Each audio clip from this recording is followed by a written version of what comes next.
Ano ba talaga definition ng breadwinner? Kasi maraming tao na hindi naman talaga alam nila kung ano yung extensive talagang meaning ng isang breadwinner. No? At ako lahat ha. Hindi to breadwinneran lang ha. Na nagko-contribute ka sa pamilya. Hindi.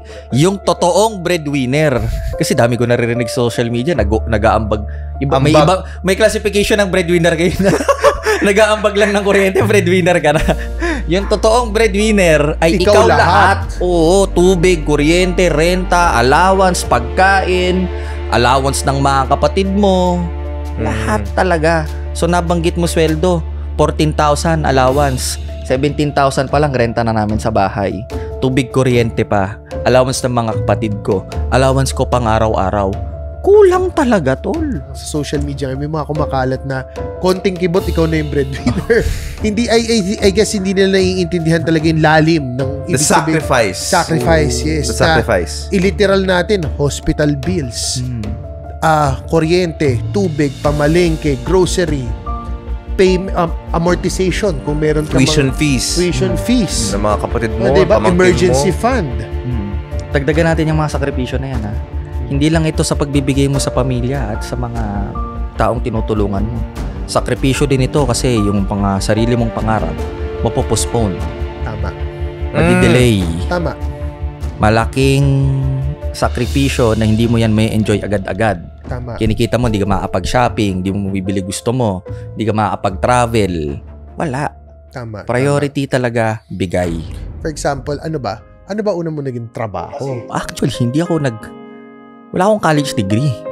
Hindi ka tumapos, nag-drop out ka sa De La Salle? Hindi dahil gusto ko, kung hindi dahil kailangan ko. Okay. Because during that time nung college ako, na-diagnose ng pancreatic cancer yung tatay ko. Ako yung breadwinner. At mahal na mahal ko yung nanay ko. Breadwinner at what age to? Hindi mo naman. Hindi ko pa nasasabing breadwinner siya. Siguro during that time na nasa crossroad ako, na tutuloy ko ba yung pag-aaral ko? O maghanap buhay ka. Lalabas na ako dito, may kipagsapalaran kahit hindi ko alam kung saan ako mag-uumpisa, sinong tatanggap sa akin dahil wala akong college degree, wala rin akong masyadong connection kasi laking Cavite ako eh.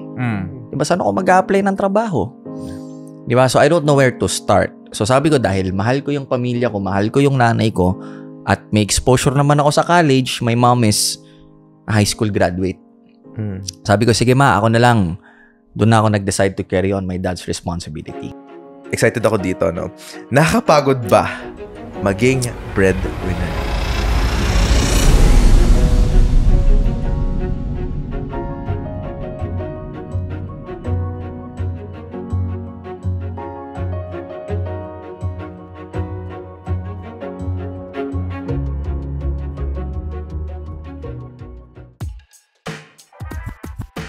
Podcast na naman with Gerald at Brian. Aral lang pulutan sa inuman at kwentuhan. Pinagsamang veterano, parehong talentado.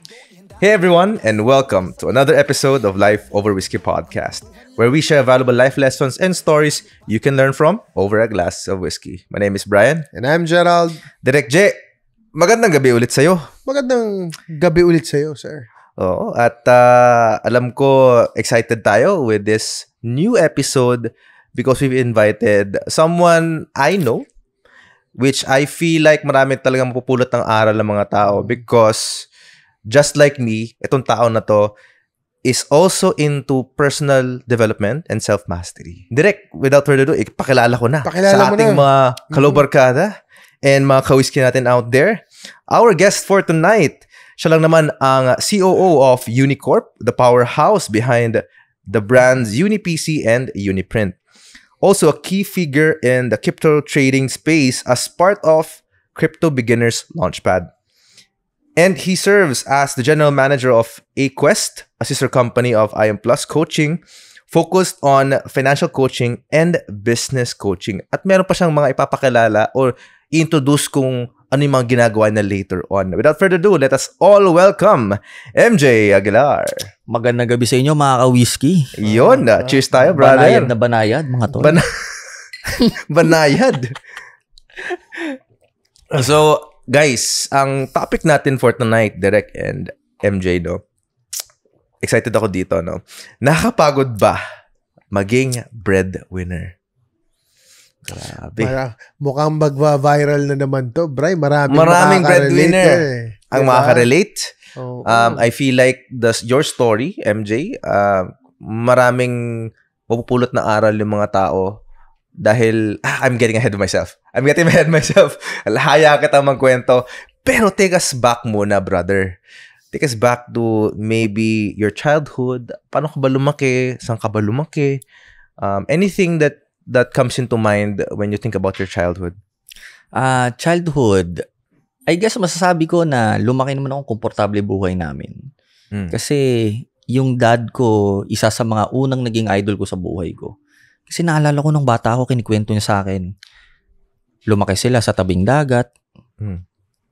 Natapos siya ng college as seaman, pero tingin niya meron pa siyang kalalagyan sa mundo na profesyon, hindi lang pang seaman, hindi ko dinidegrade. Yun lang yung belief niya during that time. So, naipagsapalan siya sa Maynila para maging working student. Waiter siya sa Sofitel dati na ngayon. Sarado na, no? Sarado na. Sarado na. Philippine pa siya dati. Manila Hotel. Hindi, parang ano ba Sofitel dati? May name Philippine Plaza something, mga ganyan. Basta yan. So waiter siya doon, tapos pinag-aral niya yung sarili niya as an engineer. So naging successful naman siya. At nung nag-college ako, we study in a nice university naman sa De La Salle, Dasmariñas, kasama yung kapatid kong babae. Yung kapatid kong lalaki din, nasa maayos din na paaralan. So masasabi kong kami? Komportable. Siguro middle class. Yeah. Middle class. Yan ang kinalakihan ko. Childhood. Imus Cavite. Pero aside dun sa middle class ka, but nung bata ka rin ba? I mean, do you get to play with street kids? Oo naman. Kasi Cavite ka kamo di ba? Oo. So, you get to mingle also. Kumbaga, may idea ka ng talagang middle class, yung mga nakapag-aral sa private at yung mga talagang walang-wala. Oo. Kasi ang naalala ko yung subdivision namin dati, hindi naman siya ganun kagaya nito. Diba? Or mga Forbes, etc. Subdivision sa Imus Cavite na may maayos na bahay, meron ding hindi Negated. Ganun. O meron ding hindi maayos. So talagang na-expose din ako, tumbang preso, bangsak, basketball, pagdating ng 3:00, lalabas. Na-expose din ako makipaglaro ng text, mga street games. Yeah. Oh. Cool. Meron kaming similarity sa childhood, right? Ikaw ba nakapaglaro ka pa ba ng mga trompo, text dati, text. Yeah, Mahilig ako mga Dragon Ball dati. Yeah. Dati. Di ba bimbilog, Pogs din yun? Pogs, okay yun. Yung tsaka yung mga dabpa, naranasan nyo ba yun? Holin, lahat yan. Holin, lahat. Oo. Brother, medyo parang feeling ko malapit-lapit tayo sa idara na. Ay, grabe. Nagka-expose na ng idara. So, pero pangilan ka, bro? Sa Panganay ka. May 2 pa akong kapatid. Babae, lalaki. Sumunod sa akin babae, 6 years agwat. Tapos 8 years agwat sa akin ng bunsong lalaki, si Melo. Oo, si Melo. Oo. Grabe, no? Ang layo nung agwat nyo. Oo. Hindi ko alam kung bakit ganun. Siguro dati ayaw ko ng kapatid, tapos bandang nung pinag-aaralan na sa textbook yung family tree, ay may family tree pala. May brother, may sister, may baby. So nung nakita ko yung family tree, gusto ko rin ng sister at gusto ko rin ng baby. Ang galing nila, nasundan naman nila yung family tree. Pero bro, tanong ko lang, gusto namin malaman ni Brian humble beginnings mo. Like, for example, ano ba una mo naging trabaho? Kasi sabi mo dito, COO ka na ng Siyempre, wala naman nag-start na COO agad, di ba? Tama. Good question. Magandang umpisahan natin ito na nabanggit mo, no? Ano ba yung unang trabaho ko? Actually, wala akong college degree. Hindi ka ba Actually, tumapos, nag-drop out ka sa De La Salle? Hindi dahil gusto ko, kung hindi dahil kailangan ko. Okay. Because during that time nung college ako, na-diagnose ng pancreatic cancer yung tatay ko. Ako yung breadwinner. At mahal na mahal ko yung nanay ko. Breadwinner at what age to? Sorry, brother. Hindi ko pa nasasabing breadwinner siya. Siguro during that time na nasa crossroad ako, na tutuloy ko ba yung pag-aaral ko?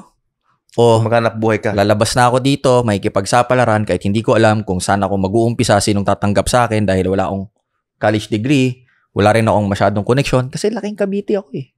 Diba saan ako mag-a-apply ng trabaho? Diba? So I don't know where to start. So sabi ko dahil mahal ko yung pamilya ko, mahal ko yung nanay ko, at may exposure naman ako sa college, my mom is a high school graduate. Sabi ko, sige ma, ako na lang. doon na ako nag-decide to carry on my dad's responsibility. Okay, so what was your first job? Hindi ko alam kung saan ako mag-i-start. Buti na lang.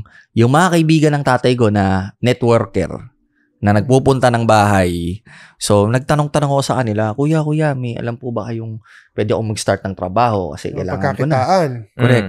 So, merong isang post sa Facebook. It was interesting. Kasi yung pagpapakilala sa akin itong taong to, kaibigan ng dad ko. Sabi niya, life coach to, MJ. Naghahanap ng management trainee. Ito yung post niya. Subukan mo mag-apply. Interesting kasi, hindi siya nagpapasend ng resume. Kung hindi, merong set of questions na sasagutan ko in essay form. So, naisip ko nun, wow, hindi kailangan, no educational attainment required. Pero, di ba parang pagka ganun, pwedeng kinopya mo na sa internet yung sasagot mo? Hindi naman, di ba? Nung that time wala pang ganun. Ano? That time wala pang ganun. Hindi pa uso yung ganun dati eh. Nung panahon ko, Yeah. pag nagre-research ako ng Pwede mo kuya na lang siya, kuya. library talaga. Okay, Mga panahon na yon, hindi pa uso yung wala, ChatGPT, di ba? Mukha lang akong bata, di ba?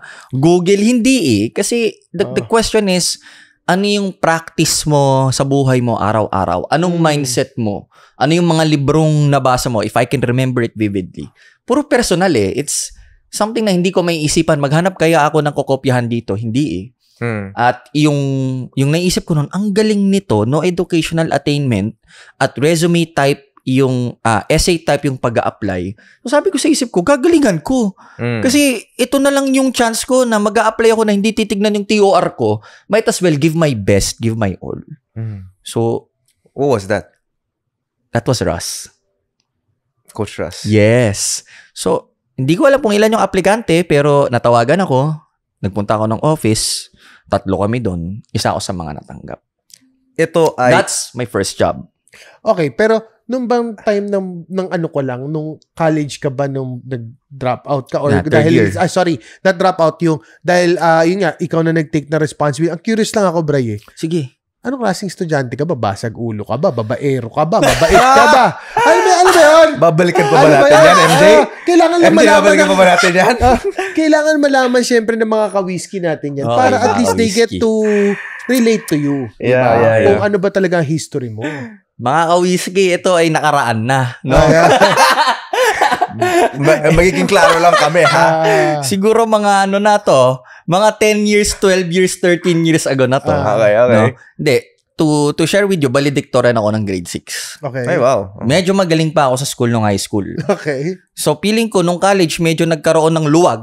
Kasi, bahala ka kung anong schedule mo. Tsaka redirection. Correct. Na-redirect na nga ako, kapatid. So, siguro doon na ako nag-start hindi masyadong seryosohin yung pag-aaral.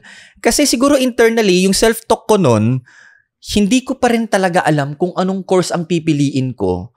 Kasi ang nasa isip ko lang nun, itong kurso ko, ito na yung magiging profesyon ko habang buhay. Kailangan tama yung desisyon ko dito. So siguro dahil meron akong dilema, no, internally na hindi ako klaro kung ano yung pupuntahan ko, outcome, hindi rin klaro sino yung mga kaibigang nasasamahan ko. Merong maayos, merong hindi ganon kaayos. May sobrang hindi maayos. Oo naman. Baka rated R na tayo dito. Ay, grabe. Tapos, so in short, to cut the story short, basically, typical na isang lalaki. Oo, doon ako natuto. May siguro late bloomer ako dahil college ako natuto mag-party. Lumabas-labas.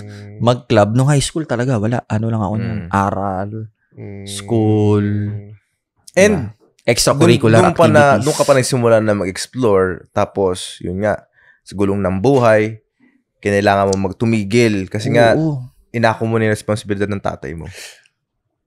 Tapos, pero, ganun siya nung college eh. So, napuwersa kang maging matured nung pumasok ka na kay Coach Russ. Tama ba? Oo, mo, direct. So, intern ka kay Coach Russ?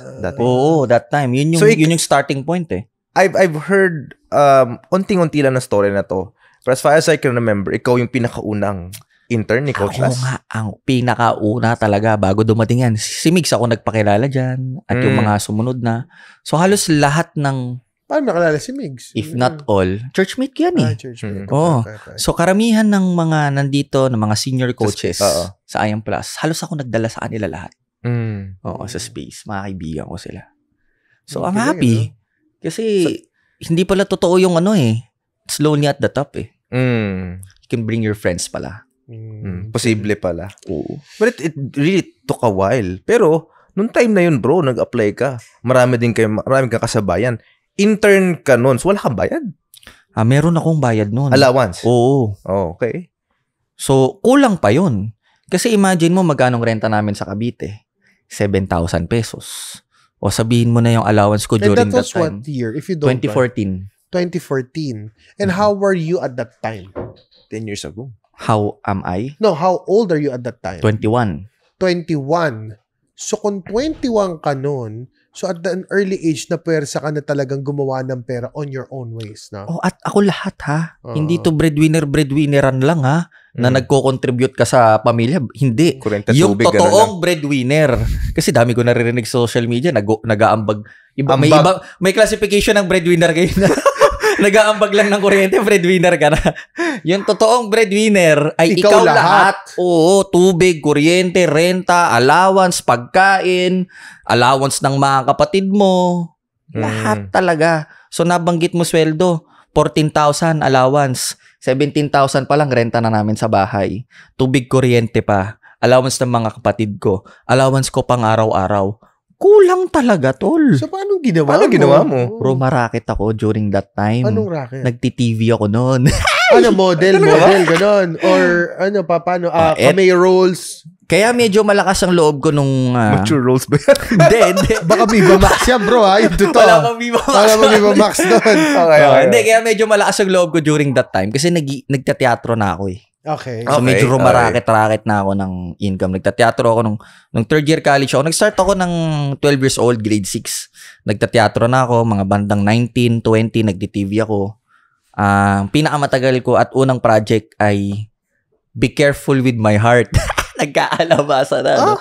Oh. Okay. So classmate kami ni Maya simula sa school hanggang mag-intern siya sa airport. So it took us mga 1 year, 1.5 din. Sa role na yun.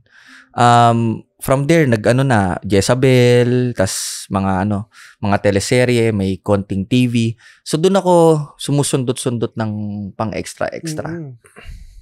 Grabe po yata ng Grabe po yata ng mga teleserye. Wala pang cut-off dati nung panahon na yun. Wala pa yung Dolphy. Eddie Garcia Lo. Oo. Wala pa nun at that time. Old school Tama pa. ba? Eddie Garcia Lo yun. Hindi ko alam kung anong tawag. Basta yung cut-off. Hindi ko alam kung, Eddie Garcia ata. Basta yung cut-off na dapat yung working hours mo hanggang ganito lang. Walang cut-off dati. So, ayun na. So, rumarakit ka. So, ngayon, in short, saktuhan lang. Oo, panahon na yun. Lang at may kaba-kaba pa.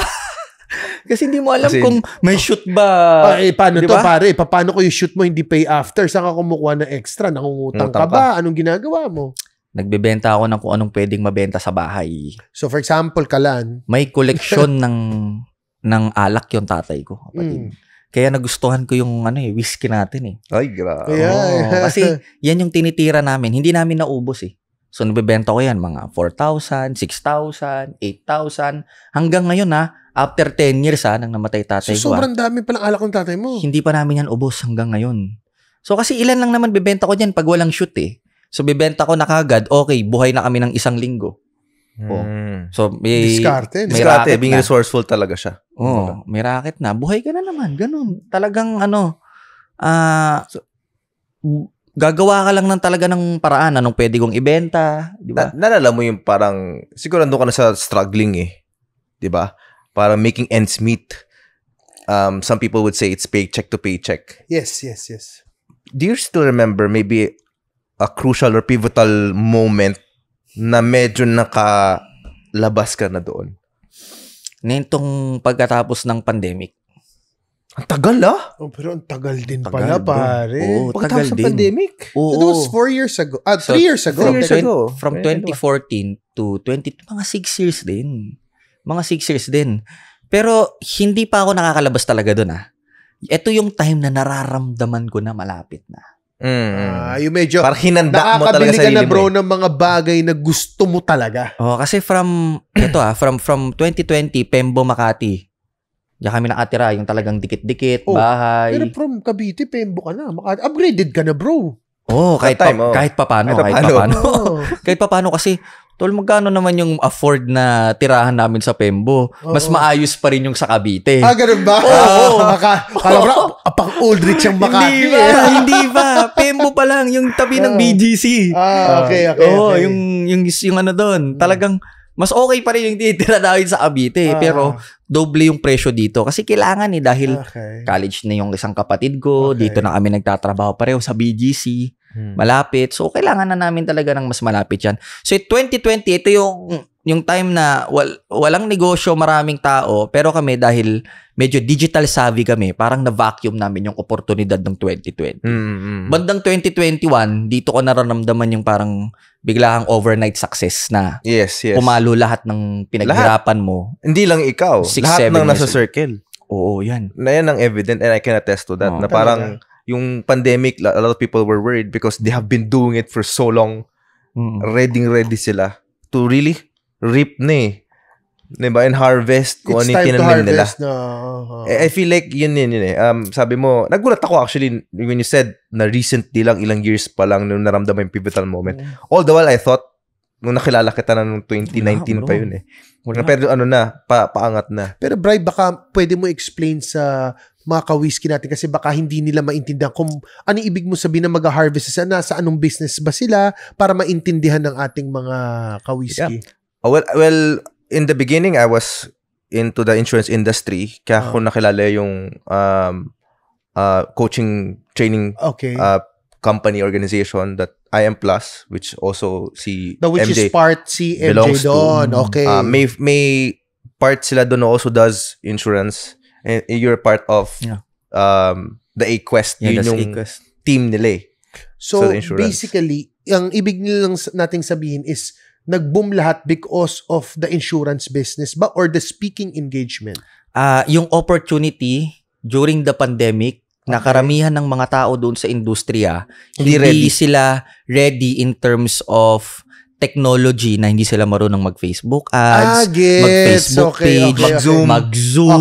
Kami, how to facilitate Zoom. Wala pang pandemic, ginagawa na namin yan. Kumbaga, it's a normal thing na sa inyo.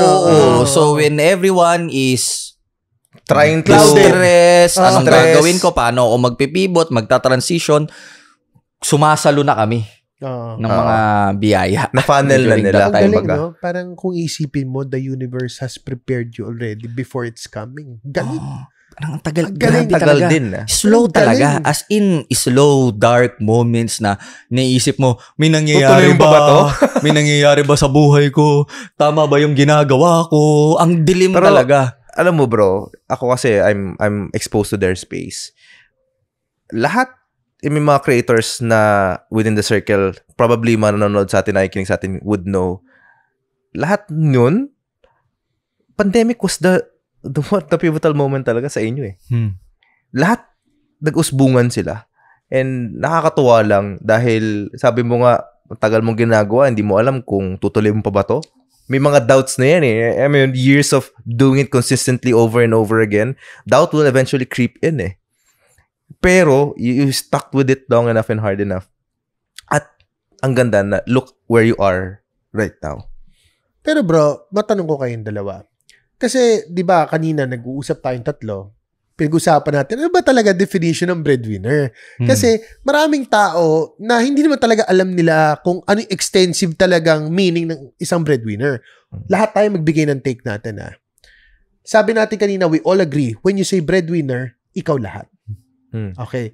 So, ibig ba sabihin nun, if you're head of the family, tanong ko, tatay ka, may anak ka na ba, bro? Wala pa. So, isipin, kung tatay ka ba, ibig ba sabihin breadwinner ka? Yes. In a sense, if you are bringing in. But, kung ikaw yung tatay na nagdadala. Pero di ba't normal naman ang tatay magdala ng pera sa bahay? Yeah. So, do you consider him as a breadwinner? Yeah. You could say, kung ibang terminology, the father is majority of the time is the provider. The provider, yeah. Okay. Kasi, di ba kasi kanina pag-uusapan, sabi mo nga, parang sa social media, may mga kumakalat na konting kibot, ikaw na yung breadwinner. Hindi, I guess, hindi nila naiintindihan talaga yung lalim ng the sacrifice. Yes. The sacrifice. Iliteral natin, hospital bills, kuryente, tubig, pamalengke, grocery, amortization, kung meron ka tuition fees. Tuition fees. Ng mga kapatid mo, diba? pamangkin Emergency mo. fund. Dagdagan natin yung mga sakripisyo na yan, ha? Hindi lang ito sa pagbibigay mo sa pamilya at sa mga taong tinutulungan mo. Sakripisyo din ito kasi yung sarili mong pangarap, mapopostpone. Tama. Madi-delay. Tama. Malaking sakripisyo na hindi mo yan may enjoy agad-agad. Tama. Kinikita mo, hindi ka makapag-shopping, hindi mo mabibili gusto mo, hindi ka makapag-travel. Wala. Tama. Priority talaga, bigay. Yun yung sakripisyo. Parang, siguro, I mean, in your case, ilang taon mo din sinakripisyo? Oo, pero grateful ako kasi kahit papano last year, may trabaho na sila lahat, no? At yung hatian namin, equally na ngayon. Hindi na wala na So, lawa. ngayon, bro, hindi ka na ba, paalis ka na sa pagiging breadwinner? Oo, parang hindi rin siya matatapos, tol, eh. Kasi, syempre, pinaghahandaan ko naman yung sarili kong pamilya. Tama naman. So, nung okay na sila last year, nag-propose na ako. Ito na yung ako naman. Tama. Ako naman muna. Ako naman muna. Galing. Nakakatuwa, no? Pero so, ngayon na medyo nakaunahon na kayo, ang ganda sinabi mo na nakiki-share na siya lang ng load mo. Yes. Ano pakiramdam, bro? Ano pakiramdam? Sobrang saya, tol.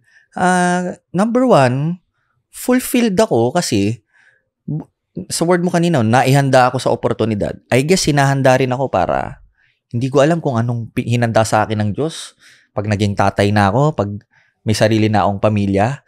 Pero pakiramdam ko lang, hinanda niya ako sa mas malaking purpose, sa mas malaking calling. Dahil sa mga sakripisyong tinanggap ko nung mga panahon na ako yung breadwinner ng pamilya. And now, nandito na tayo sa pinaka-inaantay natin na segment, Karaoke King ka ba? So, brother, ano bang kanta ang gusto mo ihandog sa ating mga ka-whiskey? Hindi ko ihandog sa inyo to, mga ka-whiskey. Ihandog ko to sa aking wifey. Ay, grabe. You'll be safe here. Yeah. Teka. Pull up ko lang. Editor, ikaw na bahala. Ito. Karaoke King ba ako? We shall find out. Forward mo na onte. Okay, ito na.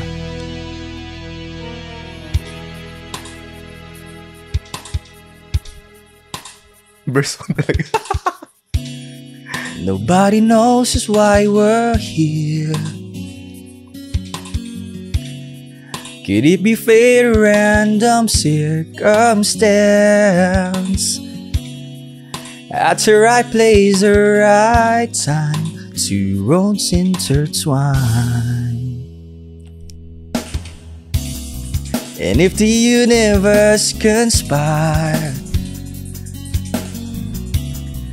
to metal lives to make us fuel and fire, to know wherever you will be, so too shall I be. Okay, Derek. Close your eyes, dry your tears, 'cause when nothing seems clear, you'll be safe here from the sheer weight of your doubts and fears. Weary heart, you'll be safe here. Yun! Grabe. Grabe. Thank you so much, brother, for the rendition. Rendition talaga tawag namin dyan eh. At ito na, Derek. Huwag natin patagalin, no? This is the segment naman, brother, where we ask you, ano ba ang tingin mo top 3 qualities mo as a person? Top 3 qualities ko sa akin as a person. Number 1, feeling ko lang, compassionate ako. Okay. Dahil siguro, nga sa dami ng pinagdaanan ko rin dati, there are times na yung mga empleyado, sila na sumusuko, kinakausap ko pa sila na hindi, kaya mo yan. May pangarap at track ang kumpanya para sa'yo, kumapit ka lang. So, I guess doon nang gagaling, no? Dahil sa mga pinagdaanan ko dati. Oo. Compassionate, pangalawa, committed ako. Parang hindi ako mabilis sumuko. Pag meron akong sinet na gusto ko, kahit gaano katagal yan naabutin, gusto ko talaga yan. So, whatever it takes yan para sa akin. It will happen. So, parang resilient, no? So, resilient Yes, ka. tama. Pangatlo, coachable. Open ako sa willingness to learn. Yes, willingness to learn. Willingness din magbigay ng learning. So, yung top 3 qualities ko, kapatid. Amazing. Galing. Thank you for sharing. I guess I love also how you're able to put into perspective yung mga pagdaanan mo at ginagamit mo siya as a way na may ahon mo yung ibang tao. Diba? Ang ganda nun. At ngayon naman, nandito na tayo sa ating bagong segment. Newest segment namin na tinatawag namin Kwentong Mental Health. So, ikaw, kamusta ang mental health mo? So, eto, mamimili tayo ng ating mga cards, life cards, so to speak. Last na lang ulit si MJ, no? I guess. Siya lang, actually. Siya lang? Okay, Siya sige. lang. Alright, sige. Sige. So, brother, kukuha ka na isang card. Okay. And then, yung card na yon, basahin mo lang yung kung ano yung sinabi sa'yo. Okay. Then, sagutin mo yung tanong. After mo sagutin, Flip mo yung card yung and puting read card. out the answer as well. Yes. Alright? Okay, cool. Sige, pili ka na. Isa. Okay. Intuition yan, intuition. Okay. Up. Yan. Yan. Yung kung ano yung nasa taas Babasahin ko mo. na to. Yan. Yan. Okay. Cover mo yung ano. Yan. Yes. How do you identify your need to ask for help sa iyong mental health? Sagutin ko na. Yes. Sige. Okay. How do I identify my need to ask for help sa aking mental health? I guess sa akin nanggagaling ito if I don't really feel good. So that's my radar. My feelings. Parang kasi pag mental, isip eh. 'Di ba? Pero hindi ko malalaman unless maramdaman ko eh. So when I feel bad because probably I'm so overwhelmed, stressed, yung tipong hindi na ako makapag-isip ng diretso. Yung tipong hindi na ako makapag-decide ng tama, na kahit na yung si wifey, ang aking fiancé, na I guess sa kanya ako pinaka-komportable eh. So, pag napapansin ko na probably napoproject ko sa kanya yung mga not so feeling good ko kasi nagkaasagutan na kami, nagkakainitan na kami, buti na lang meron kaming call sign o natrabaho namin yung openness na pag sinabi kong, mahal, feeling ko kailangan ko ng tulong, this is the time na wag mo kong sabayan muna, kailangan ko lang mag-release, hayaan mo lang muna ako. So kung ano man din yung stress na pinagdadaanan niya, pipilitin niyang mag-breakdown. Ay, hindi mag-breakdown. Ako na unang nagtaas ng kamay eh. Okay. Di ba? So parang, I need help. Kailangan niya magpakatatag during that time. Hayaan niya lang ako mag-release hanggang maubos. Then okay na. Then I guess having someone that you're comfortable to be honest, open, and vulnerable to admit that you're not really okay, maagapan ang mga bagay na dapat maagapan. Nice. And now, flip the card. Flip mo meron ang ating pala. life Check mo yung cards. sagot? Anong sagot niya Anong sa'yo? sagot sa'yo? Beshi, friendly reminder lang ha, na reaching out is a strength. Yes! Not a weakness. I agree. Reaching out is a strength, not a weakness. It's a strength, Yes. not a weakness. Parang pagtataas mo ng kamay. Galing, no? Diba? Sakto. I need help. Recognizing that we need help Galing, no? sometimes. Bri, hindi ka ba na-amaze? Lahat ng guests natin, no? For some reason, lahat na nabubunot nila is bagay sa kanila yung Related sa nabubunot kanila. nila, no? Galing. Galing ka. Ano yan So eh? now, babalik na po tayo sa Life Over Whiskey. Ngayon, siguro gusto kong tanong lang sa'yo, brother. Kasi dito, nakalagay dito, no, COO ka, and you're into execution strategy, so operational ka. Tapos, you're still a part of, the financial services industry, right? You're active with that as well. Nagki-crypto ka din. Ang dami-dami, pero may isa kang hindi shinare eh. Ano yan? Hindi ba kasama ka dun sa background dancers nila Eruption? Paano nangyari yun? Wala bang sample? Sample lang na isa dito. Isang sample lang yan dyan, bro. Ang layo. Kasi ito lang, malayo na nga yung nasa COO siya. Ting, sasabayan kita dyan. Sasabayan natin, Brian. Panoodin mo yung editor, lagay mo yung video nila.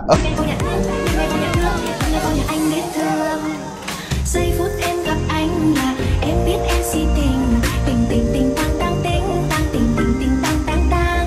Giây phút em gặp anh là em biết em si tình tình tình tình tăng tăng tình tăng tình tình tình tăng tăng tăng Ting ting tang. Ang layo, COO. Tapos yung insurance, yung crypto, medyo magkaka-align naman. Pero ito ang layo. Paano nangyari yun, brother? Hindi ko rin alam, tol. Pero ano yan eh. Nagkakilala kami, if I could remember correctly, 2022. Sa crypto event din kasi. Okay. Eto kasi, si Eruption, gamer yan eh. Diba? Cryptocurrency is actually very near or related to the gaming industry as well. Kasi, crypto, isang sector na lang siya ng Web3 as a whole eh. So may games, may cryptocurrency, which means trading, investing, merong decentralized finance, decentralized science, decentralized infrastructure, marami na. Kaya probably nung time na nagkakilala kami 2022, he's invited as a gamer, I'm invited as a key opinion leader sa Web3 space. So may isang event, nagkayayaan lang mag-collab. That's the first time na nagkakilala kami. Shoutout sa iyo, Marco Celorio. Kundi dahil sa'yo, hindi kami magkakilala. So, collab lang. So, expectation ko, yung kaibigan ko, niyaya niya sa Eruption collab, expectation ko, talking head, na may tatanong, sagutin usapan, mo. During that time, kumakain sila Eruption, kasama niya pa si Mr. Mainit, sila ang kasama ko sa boxing. Sila Kenjan. So, sabi niya, okay, kain lang kami. Practicein niyo yung tong sayaw na to. Balik kayo dito after 10 minutes. Syempre, Eruption yun eh. Di practice kami yung sa labas. Hindi namin. Practice kami. Pagbalik namin.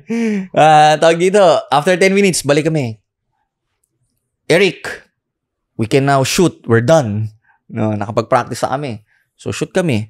That's the video sa Uptown na hindi naman namin in-expect na mag-blow up to 70 million plus views. At nagsunod-sunod. Naging trend siya during that time. Kaya, nung pumutok yun, nag-60 million, 65, 70 million, ni-reach out kami ni Eruption. Doon na nabuo ang friendship. Tinuloy-tuloy na namin pag-shoot. So, paano yun? Every time na may engagement si Eruption, kay lahat? During that time. Dati, sama-sama kami dati. Galing. Naging team talaga. Wala ba lang sa side life over whiskey? Maya bro, may pasample ka. So, galing ako nakakatuwa lang na parang kung paano rin nagkoconnect yung mga tao na hindi mo inaasahan. Alam mo bro, kung ano yung nangyari sa inyo ni Eruption, anong year yun? 2022. Yun ang nangyari sa amin dalawa. Yun din ang nangyari sa amin dalawa ni Brian. 2022 din. We're totally strangers to one another. Yeah. But, sorry short sharing lang. During one of the projects or engagement ng nila, kinonect kami. Ako yung ni-refer the skill set that I have. And then eventually, parang we got to know one another. That's why this podcast came to be, basically. Yes. In short, naging anak namin ni Brian. Yung life over whiskey. Nice. Ganun din. Hindi mo din masabi talaga kung ano mangyayari. Tsaka kung kanino ka. You never really know what life would bring. Kumbaga, si MJ, tutusin lang, one of the people I know, I feel like na, kaya mo talaga to be with in the moment. Diba? Kahit may meeting pa siya in a while, but alam mo yun, parang masaya lang siya. Alam mo yung ganun? Whiskey lang tayo. Sa dami ba naman na nangyari sa buhay niya? Yeah. Pero one thing na nakita kong gift mo, alam mo ko madali kang kapalagayan ng loob. You have this certain aura in you na, I'm not an oracle, okay? It's just that there's certain energy na nafe-feel sa'yo ng tao na madaling kagana. That's how I see him. Kasi this is the first time I met him, by the way. No? Thank you. Yeah. So, yun man. Ayun, siguro, before we end the podcast episode, maybe we can share a couple of things na natutunan natin. What's our takeaway on this podcast episode? Yeah. Gusto mo muna, Direk? Okay, yeah. Ako, minsan, there are some things na hindi mo naiintindihan ba't nangyayari sa'yo. Na parang, bakit ang tagal ko nang ginagawa to paulit-ulit, pero wala naman nangyayari? Para saan? Ano purpose? Ba't ko pa ginagawa to? One thing you'll know, after a while, you'll find out the reason bakit mo pala siya ginagawa. Kumbaga, nandun pa rin yung faith mo. Katulad nun, can you imagine kung hindi kayo prepared at that time? Nung pandemic, di ibig sabihin, hindi ka ready to receive all of those blessings. So, basically, what I'm trying to point at, whatever is happening to you right now, there is a greater reason why it is happening to you. So, hold on to it. Don't give up. Yeah, for me, what I'm getting sa conversation natin, ang tagal nyo rin talagang pinagdaanan yung hardships, lalo na ikaw as a breadwinner, na nagsimula ka lang as intern with allowance, na pagkakalala ko, ikaw yung tagakuha ng tubig ni Coach Shaz, gano'n siya dati. Kuha ng kape. And look at where you are right now. And I feel that hindi siya binigay. You earned it eh. So sabi mo kanina, gagawin mo na lang, gagalingan ko na. Because you saw something different and you want a different outcome in your life. I feel like ganun din sa mga nakikinig sa atin ngayon. I mean, the hardships will come, but the person you want to become should come first. Yeah. You get what I'm saying? If a person want to become should come first, meaning, emulate na natin. If I want to be a person who is trustworthy, I make sure na lahat ng bibitaw kong salita, gagawin ko talaga. Di ba? Ngayon pa lang. So, you're thinking about the end in mind. And I feel like that helped na kahit ang dami ng, parang siguro tigil mo na, maghanap ka na ng ibang opportunity. It's not working anymore eh. It helped you to stick to it. Long enough and hard enough until binigay na sa'yo. Yeah. Yun ang takeaway ko. How about you, brother? Galing. Pero if may I add lang to what Brian said, ang ganda kasi, and na-realize ko na gusto ko rin i-impart sa'yo at sa mga ka-whisky natin. Alam mo, naisip ko, Bri? Ano yan? Dapat pala, ang mentality nating lahat, nothing to lose all the time. Bakit ko biglang naisip lang? Kasi, noong time na nangangailangan siya talaga because he has no choice. He was put in a situation na I have no choice but to be the breadwinner. So, naging breadwinner ka. Nakapag-provide ka. So, can you imagine, it shall be. Diba? So, can you imagine, even if maganda kalagayan mo sa buhay, pero kung nilagay mo sa utak mo na I have nothing to lose, at the end of the day, you'll never know magiging successful ka. Yun lang naman. I just thought of it. Yeah. How about you, brother? Anything that you wanna share also? Apart from the takeaway sa conversation natin? What are you realizing? I love what you mentioned. Do not give up. And it's all about growth. Yung sinabi mo, no? Therefore, I wanna bring Rico Marao's quote. Your job is not about your job. Rather, it's just a vehicle towards your own personal evolution. Kung makikita natin kung saan ako industriya napunta, hindi ko alam kung may pupuntahan ba kung nasaan ako before. Pero it's not about the industry, it's not about the job, it's not about the career. But ito bang ginagawa ko ngayon, maliit o malaki? Ito ba yung expression ko ng sarili ko? Excellence ba ito? Responsibility ba ito? World class ba yung binibigay kong output sa trabaho ko kung nasaan man ako? Because if ibibigay mo ng buong buo at higit pa sa expectations ng ibang tao, hindi ka mawawalan ng trabaho. So much wisdom in you, pare. It's because of sa mga pinagdaanan mo rin kasi. And with that, yun.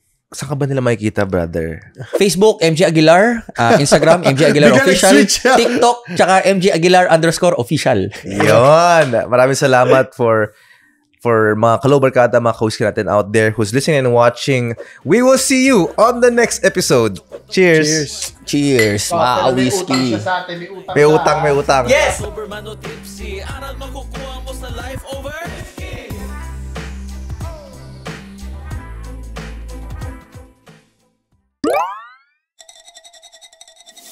Big Eyes Production.